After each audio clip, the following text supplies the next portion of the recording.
சேனலை சப்ஸ்கிரைப் செய்யாதவங்க சேனலை சப்ஸ்கிரைப் செஞ்சுக்கிட்டு செய்திகளை தெரிந்து கொள்ளும்படி அன்புடன் கேட்டுக்கொள்கிறேன். வணக்கம். இன்றைய முக்கிய செய்திகள்.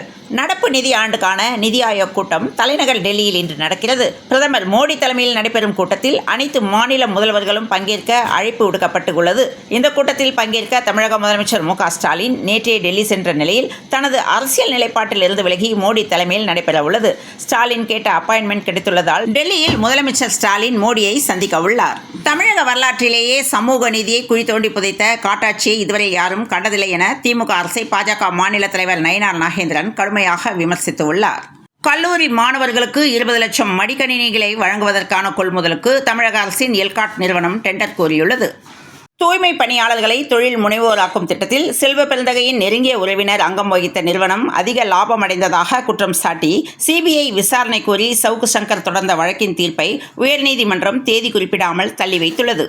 புதிய கல்விக் கொள்கை உள்ளிட்ட மத்திய அரசின் புரிந்துணர்வு ஒப்பந்தங்களில் கையெழுத்திடவில்லை என்பதால் தமிழகத்துக்கான நிதியை ஒதுக்கவில்லை என உயர்நீதிமன்றத்தில் மத்திய அரசு தகவல் தெரிவித்துள்ளது. பிரதமர் மோடி தலைமையில் இன்று காலை நடைபெறும் நிதி ஆயோக் கூட்டத்தில் பங்கேற்பதற்காக டெல்லி சென்ற முதல்வர் ஸ்டாலினுக்கு உற்சாக வரவேற்பு அளிக்கப்பட்டது. தமிழகத்தில் 13 மாவட்டங்களில் புதிய மணல் குவாரிகளை திறக்கும் திட்டத்தை கைவிட வேண்டுமென அன்புமணி ராமதாஸ் வலியுறுத்தியுள்ளார். வேலூர் திமுகவில் கதிர் ஆனந்த் எம்பி வேலூர் மத்திய மாவட்ட செயலாளரும் அணைக்கட்டு தொகுதி எம்எல்ஏவுமான ஏபி நந்தகுமார், வேலூர் மாநகர செயலாளரும் எம்எல்ஏவுமான கார்த்திகேயன் என ஆளுக்கு ஒரு பக்கமாக முக்கோண அரசியல் நடத்துபவர்கள். இவர்கள் மூவரும் தங்களது ஆதரவாளர்களை சந்தோஷப்படுத்த தங்கள் செலவில் அவர்களை இன்ப சுற்றுலா இட்டு செல்வதுதான் இப்போது வேலூர் திமுகவில் குழுகுழு பேச்சாக இருக்கிறது. சேலம் மாவட்டம் தீவட்டிப்பட்டி அருகே வீட்டில் தனியாக இருந்த மூதாட்டி சரஸ்வதி என்பவரை தாக்கிவிட்டு அவர் அணிந்திருந்த செயின் மற்றும் தோடு ஆகியவற்றை கொள்ளையடித்து சென்ற சம்பவம் பெரும் பரபரப்பை ஏற்படுத்திய நிலையில் சேலம் மூதாட்டியை கொலை செய்த செயின் திருட்டு திருடனை துப்பாக்கியால் தமிழ்நாடு போலீசார் சுட்டு பிடித்தனர். சென்னை பிராட்வே பேருந்து நிலையத்தில் ரூபாய் 823 கோடியில் ஒருங்கிணைந்த போக்குவரத்து முனையம் அமைக்கும் திட்டப்பணிகளுக்காக அங்கிருந்து பேருந்து நிலையத்தை தற்காலிகமாக ராயபுரத்தில் அமைக்கும் பணிகள் தீவிரமாக நடைபெற்று வருகின்றன. சிங்கப்பூர் தீவில் பாஜக மாஜி தலைவர் சீக்ரெட் பயணத்தில் உள்ளதாக தகவல் வந்துள்ளது. கள்ளக்குறிச்சி மாவட்டம் உளுந்தூர்பேட்டை அருகே சுற்றுலா வேன் கவிழ்ந்து விபத்துக்குள்ளானது. இந்த சம்பவத்தில் 5 பேர் படுகாயமடைந்தனர். தென்காசி அருகே இரும்பு கம்பத்தில் மின்சாரம் பாய்ந்ததில் அங்கு விளையாடி கொண்டிருந்த 5 வயது குழந்தை பரிதாபமாக பலியானது. கீழடி ஆய்வறிக்கை விவகாரத்தில் திருத்தம் செய்ய தேவையில்லை என்று அமர்நாத் ராமகிருஷ்ணன் பதில் தெரிவித்துள்ளார். அமலாக்கத்துறை சோதனை நடத்தினால் டெல்லிக்கு படையெடுக்கிறார் முதல்வர் ஸ்டாலின் என்று நாம் தமிழர் கட்சி தலைமை ஒருங்கிணைப்பாளர் சீமான் கூறியுள்ளார். ஆன்மீக பேச்சாளர் மகாவிஷ்ணு தான் திருப்பூரை தலைமையகமாக கொண்டு நடத்தி வந்த பரம்பொருள் அறக்கட்டளையை மூடுவதாக அறிவித்துள்ளார். கடந்த சட்டப்பேரவை தேர்தலின் போது திமுக அளித்த வாக்குறுதிகளில் பலவற்றை இன்னும் நிறைவேற்றவில்லை என்று தேமுதிக பொதுச் செயலாளர் பிரேமலதா விஜயகாந்த் கூறியுள்ளார். ஹிந்து தர்மத்தை டெங்கு மலேரியா வைரசுடன் ஒப்பிடுவது துர்பாக்கியமாகும் என சிவகங்கை மாவட்டம் தேவக்கோட்டை அருகே கண்டதேவியில் நடந்த சமுதாய நல்லிணக்க கூட்டத்தில் கவர்னர் RN ரவி கூறியுள்ளார். தமிழகத்தில் தொழில் துவங்க இருந்த செமிகண்டக்டர் தொழிற்சாலை உத்தரப்பிரதேசத்திற்கு சென்றது வியப்பு அளிக்கிறது என்றும் தமிழக அரசு மிகப்பெரிய வாய்ப்பை நழுவ விட்டிருப்பது வருந்தத்தக்கது என தமிழக பாஜக துணைத் தலைவர் நாராயணன் திருப்பதி தெரிவித்துள்ளார். தமிழகத்தில் கோடை வெயில் வாட்டி வதைக்கும் நிலையில் அவ்வப்போது மழையும் பெய்து வருகிறது. கடந்த சில நாட்களாக தமிழகத்தின் பல்வேறு மாவட்டங்களில் கனமழை பெய்து வருகின்ற நிலையில் குற்றால அருவிகளில் குளிக்க தடை விதிக்கப்பட்டுள்ளது. சுதா கொங்கரா இயக்கத்தில் சிவகார்த்திகேயன், ரவிமோகன் அதர்வா, ஸ்ரீலீலா ஆகியோர் நடிப்பில் பராசக்தி படம் உருவாகி வருகிறது. கேரளாவில் பரவும் கொரோனா பாதிப்புகள் குறித்து தமிழக சுகாதாரத்துறை கண்காணித்து வருகிறது. ஊரக வளர்ச்சி உதவியாளர் பணிகளுக்கு வயது வரம்பை உயர்த்தாமல் பிற்படுத்தப்பட்டோருக்கு திமுக அரசு துரோகம் செய்கிறது என பாமக தலைவர் அன்புமணி குற்றம் சாட்டியுள்ளார். மாதந்தோறும் மின் கணக்கீடு அடுத்த ஆட்சி அதை செய்யும் என்று தெரிவித்துள்ளனர். கோவையில் முன்பதிவு மையங்களில் டிக்கெட் முன்பதிவு செய்து அதிக விலைக்கு பயணிகளிடம் விற்பனை செய்த நபரை போலீசார் சிறையில் அடைத்தனர். பேண்ட் சரியாக தைத்து கொடுக்காததால் நாகர்கோவிலில் கடைக்கு உள்ளே புகுந்து டெய்லர் கத்திரிக்கோளால் குத்தி கொலை செய்யப்பட்டார்.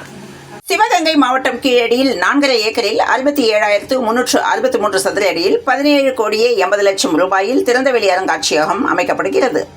பாகிஸ்தான் அணு ஆயுதத்தை காட்டி இந்தியாவை அச்சுறுத்த முடியாது என்று மாஸ்கோவில் திமுக எம்பி கனிமொழி பேசியுள்ளார். 13 நாட்களுக்கு முன் நட்ட மின்கம்பம் சாய்ந்து விபத்து, மின்சாரம் தாக்கி பறிப்போன சிறுமியின் உயிர். தூத்துக்குடியில் நடப்பட்டு 13 நாட்களிலேயே சாய்ந்த மின்கம்பத்தால் சிறுமி உயிரிழந்த சம்பவம் சோகத்தையும் அதிர்ச்சியையும் ஏற்படுத்தியுள்ளது. நகைக்கடன் புதிய வரைவு விதிகளை ரிசர்வ் வங்கி உடனடியாக திரும்பப் பெற வேண்டுமென தமிழக வெற்றிக் கழக தலைவர் விஜய் வலியுறுத்தியுள்ளார். டாஸ்மாக் ஊழல் குறித்து நடந்து வரும் அமலாக்கத்துறை விசாரணைக்கு உச்சநீதிமன்றம் இடைக்கால தடை விதித்துள்ளது. திமுக ஆட்சியில் பெண்களுக்கு எதிரான பாலியல் வன்கொடுமைகள் அதிகரித்துள்ளன. சென்னை அண்ணா பல்கலைக்கழக மாணவி பாலியல் வன்கொடுமை வழக்கில் ஞானசேகரன் கைதானார். அவர் திமுக நிர்வாகி அல்ல, திமுக அனுதாபி என சட்டசபையில் கூற வேண்டிய நிலை முதல்வர் ஸ்டாலினுக்கு ஏற்பட்டது. தூத்துக்குடியில் சிலை கடத்தல் விவகாரத்தில் திமுக பிரமுகர் ஒருவர் கைதாகி இருப்பதும் அதன் பின்னணியில் திமுக எம்எல்ஏ சண்முகையாவின் பெயர் அடிபடுவதும் பெரும் பரபரப்பை கிளப்பியுள்ளது.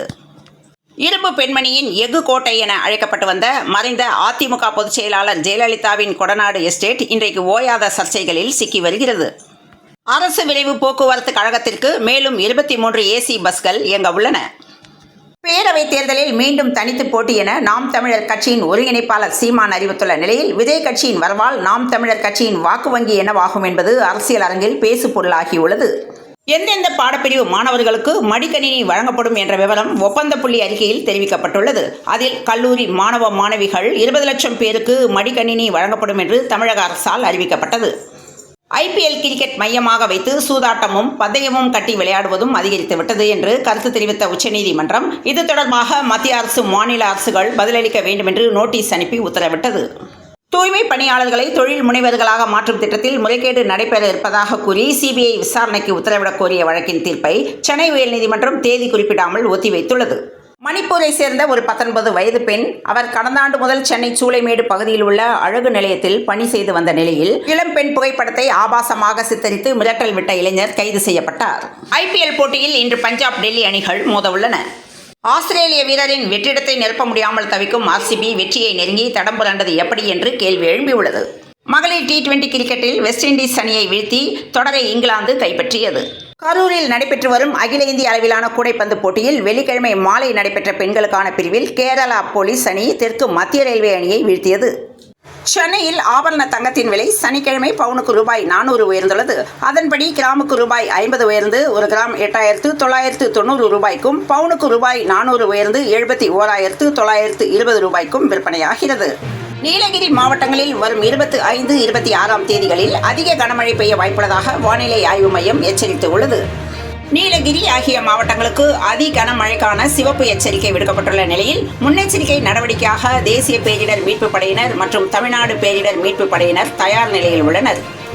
தமிழ்நாடு மற்றும் கேரளாவில் தென்மேற்கு பருவமழை நாளை தொடங்க உள்ளது. நீலகிரி மாவட்டங்களில் நாளை மற்றும் நாளை மறுநாள் அதிக மழைக்கான சிவப்பு எச்சரிக்கை விடுக்கப்பட்டுள்ளது. இத்துடன் செய்திகள் நிறைவடைந்த நிலையில் தொடர்ந்து இணைந்திருங்கள் பிரபாஸ் கதமம் செய்திகளுடன். மீண்டும் மற்றொரு செய்தியில் சந்திப்போம். நன்றி, வணக்கம்.